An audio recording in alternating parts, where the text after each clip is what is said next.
Hello, my name is Brent Jandrieu, and today I'm going to showcase a project that I created while learning with Nucamp's Coding Bootcamp, the backend SQL DevOps Developer with Python course.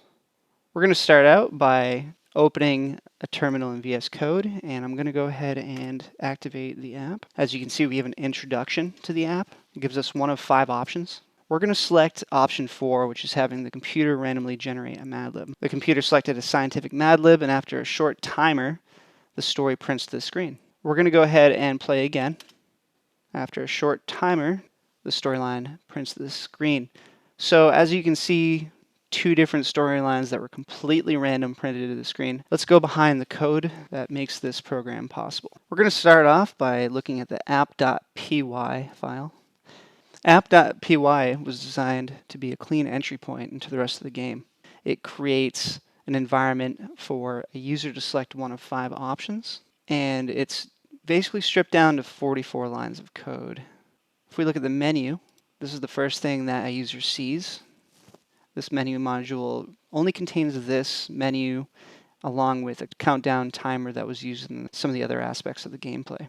Manual storylines do access similar variables. There are some global variables which essentially tell the user what they need to do. Each manual storyline has a set of string literals embedded inside of it that access local variables a user will input each time a storyline is called. After the user is finished inputting and assigning values to the variables, the storyline prints to the screen. The user is then prompted to play again or exit the game. Automated storylines look a little different, but not much. The key to the automated storylines was ensuring we developed a solid global word bank. This could have been achieved using dictionaries or accessing a database of random words from around the internet that were already created, but I chose to create the lists myself for the sake of getting used to Python syntax and creating a nice clean looking game. So let's say the computer randomly selects a musical storyline. The program calls the musical storyline function, then begins picking random elements stored in the global word bank. The selected elements are then assigned to new variables local to the defined musical storyline function, which in turn assign values to various expressions embedded throughout the storyline's string literals. The code is intentionally written this way so that a single random element can be isolated and assigned to its own variable. Realizing local variables is a practical way to store randomly generated global elements so they can be retrieved. Otherwise, I run the risk of assigning different elements into an expression multiple times if the expression is used more than once in a storyline.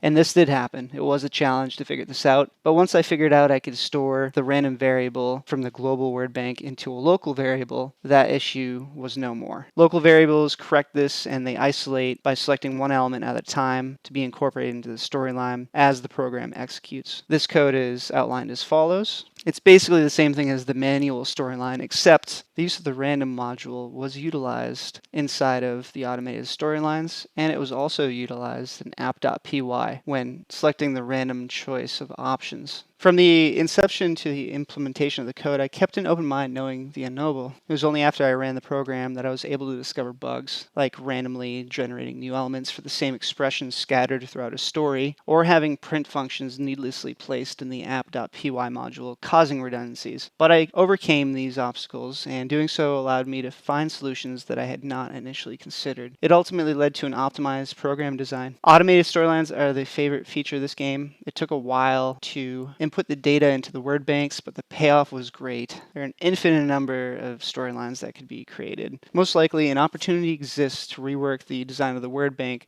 to make the process of inputting data more efficient and less time-consuming, but this is a small-scale project, and overall the implementation of the modules assigned to the particular tasks helped me to optimize the efficiency of the program. In hindsight, dictionaries could have been implemented instead of lists to design a word bank, but I'm still satisfied with the end result. Thank you for taking time to view my project. This project, along with others in the future, will be posted on my GitHub. This is the beginning of my coding career. I look forward to my future endeavors with programming. Thank you.